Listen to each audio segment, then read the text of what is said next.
What's up, Internet? Welcome to another episode of Gizmo Slip. Brandon Baldwin here. We're going to be looking at the Asus T300LA, Asus's new hybrid laptop. It's a 2-in-1. It comes completely off. It's kind of an alternative to the Microsoft Surface 2 Pro, but I think it fills more of the laptop void. Anyway, I'm really excited to review it, so we're going to dive into that right now.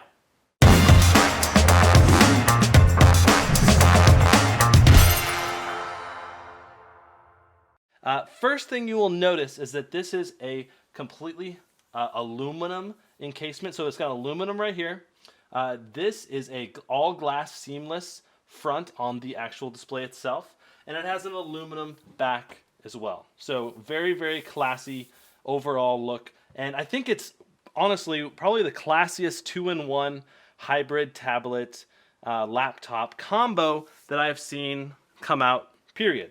I think it's much classier than the Surface 2 Pro, the Sony Tap 11, as well as the Yoga 2 Pro. Those ones just, they don't have the same elegant brushed aluminum design.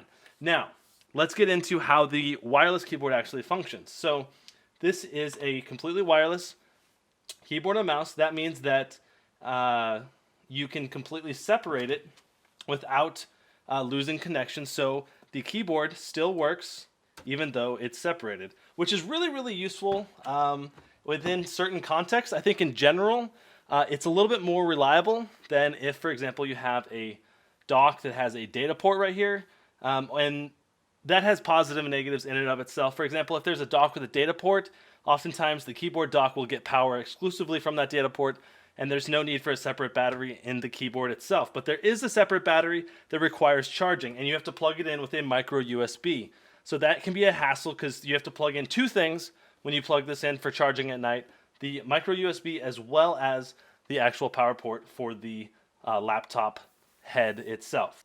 The touchpad itself is actually quite nice. It does support multi-touch gestures, including scrolling up and down. Swiping 3 down, for example, will take you to the home screen, desktop, back to the different apps. You can use the side gestures, like for example, swiping in from the left will switch apps to whatever app you were last using. And cycle through the current apps that you have open. Swiping from the right will bring up the settings page, so you can go to the control panel, stuff like that. So the gestures work quite well with the touchpad itself. So if you want to use it more as a pure laptop-oriented style, it actually works quite well.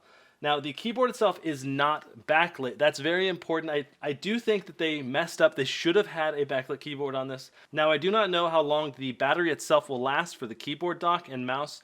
I've found that it lasts at least as long as the tablet itself, almost always, unless you just forget to plug it in for a couple days. I've had this for about a week and a half or so, and so far I've really enjoyed using it. If you want to take this into full tablet mode, all you have to do is press this little button right here, and it goes into full tablet mode. Now, this has a magnetic strip along the bottom, so docking is extremely easy. It kind of snaps in, and it's not hard to do at all, unlike some of the previous transformer tablets that I have seen come out from Asus. Now on the front here you have a webcam, an adaptive display brightness control, and I did have to deactivate that because it did reduce the brightness on the display itself quite a bit, and the display is actually quite nice. The colors are fantastic. It is very bright. It's not as bright as some out there, but is still quite good. Now the start menu button will just take you to the desktop or to whatever app you were previously using. Along the bottom here, you have a magnetic strip. This does not have a connector port, which is how typically most docks would use the tablet, but that's not the way in this setup. This wireless keyboard dock does not have any USBs. All it has is a charging port for a USB. It does not actually have any data that goes through this. There's no battery in the dock. There is no hard drive in the dock. So there's no need for an actual data connection along the port here. Now it has a micro SD for storing, pictures, photos, music, stuff like that. Along the left here you have a USB 3.0, a power port, a headphone port, and a micro HDMI. I have not tested the micro HDMI, but I'm assuming it works just fine. Now you have some exhaust vents. This is where the air goes in. You have the volume rocker. Here's the power. This is where the air goes out the top of the laptop, which I think is much better than the Yoga 13. The Yoga 13 has it coming out the bottom, which directs a lot of air onto your lap if you're using it in laptop mode, which is pretty annoying. a couple of microphone sensor ports right there, and then you have the speaker ports. And the speakers are decent. It's probably a little bit better than average for tablet speakers. And then of course on the back you have a 5 megapixel camera. This is actually quite useful if you actually use this for taking photos. It can do 1080p video as well as photos. So and it produces decent quality. Think of a phone camera from 2 years ago. That's about the quality you're gonna get. So Facebook photos, stuff like that, it'll do quite well. It's just a little extra something that they threw in there. Now, as far as its touch interface, it works quite well. It's very snappy, highly responsive. All of the touch apps work excellently, as you would expect them to work, for example, on an iPad. The finger response is highly accurate, and it's instantly responsive, which is really great. Now, as far as browsing the web, I've found that Internet Explorer is actually a better alternative than using Chrome, just because the animation is smoother. So, for example, you could see how smooth that was, and then this is just really stuttery. Now, Chrome works better in some instances. I think it registers some of the touch a little bit more accurately. Now, what kind of touch apps are there available on the Windows Marketplace? There's going to be not nearly as many as there are for the iPad or Android. Now, there are going to be some. For example, you can go to Top Paid, and you'll find Angry Birds, Asphalt 8, there's going to be a number of games. There's going to be some productivity apps.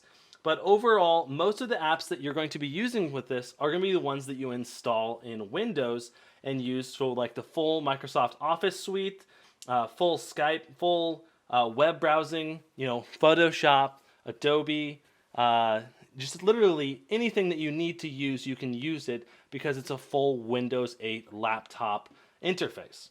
Now, as far as gaming goes, this is Tomb Raider. It is capable of playing Tomb Raider. It gets about 25 frames per second or so, roughly at 720p, which is enough to enjoy the game, but it certainly is not at max settings. If you're going to be able to play a lot of the modern games on very, very low settings, or some of the older games on medium to higher settings. So, for example, Counter-Strike Source or Counter-Strike Global Offensive is going to play very, very well on this particular tablet. So there's some games that you can play without a doubt and fully get the full experience from, and some games that you only get part of the experience from, and some games you're just not going to be able to play at all. So I did also load Batman Arkham City on here, and that got 25 frames per second as well at 720p. I also loaded Dota 2, which played at 1080p fairly well at around 22 frames per second. Now, other games like Battlefield 4 is never going to be able to run on this particular tablet, and that's just an unfortunate reality that you have when you go into a hybrid laptop tablet. So, in conclusion then, I think this is a tremendous value for the money. If you're going to be looking at a tablet hybrid interface, so you're looking at the Microsoft Surface Pro 2, the Tab 11, or you're just looking at an awesome Ultrabook and you're like, well, let me see what the hybrid category has to offer, I think this is a great option and you should definitely consider it. It's one of the cheapest options currently on the market. It is about $800, $785 currently on Amazon when I checked today. Now this was going for $1,000. I don't know if this is a temporary price drop. I don't think so. I think you're looking at it around $800 plus tax. And keep in mind, this comes with the keyboard dock, whereas the Microsoft Surface Pro 2 does not come with the keyboard. So you're going to have to do another $130 on top of the $1,000 to get the 128 gig SSD that comes in this with an i5. Now, there is a more expensive version that comes with the i7. I think that one is priced at $1,400, and it comes with a 256 gig SSD and 8 gigs of RAM. So it's got quite a few upgrades. Currently, I don't think it's worth it going for the i7 version. Unless you really, really want that 256 gig SSD space. Now, they may have dropped the price on that since I last checked, but I don't think so. I just checked today, and if they're dropping this price from $1,000 to $800, I would think that they would also drop the i7 price to match that, to reflect that. So overall, great value for the money. Especially if you're looking for something that can completely detached. So there's some advantages to this over the Yoga 13. The Yoga 13 has that keyboard, so when you flip it around, you still have the keyboard on your fingers and stuff, which is a little bit awkward to use. As far as battery life goes, you're going to be looking at about 5.5 to 6 or 7 hours, depending on your brightness settings, whether you have Wi-Fi on, and whether or not you do a lot of surfing of the web, and whether or not you watch videos. If you watch videos, streaming content such on YouTube or streaming video game play, stuff like that, you're going to be looking at closer to 4 hours. If you're going to be playing video games itself, you're going to be looking at around 2 hours of gameplay.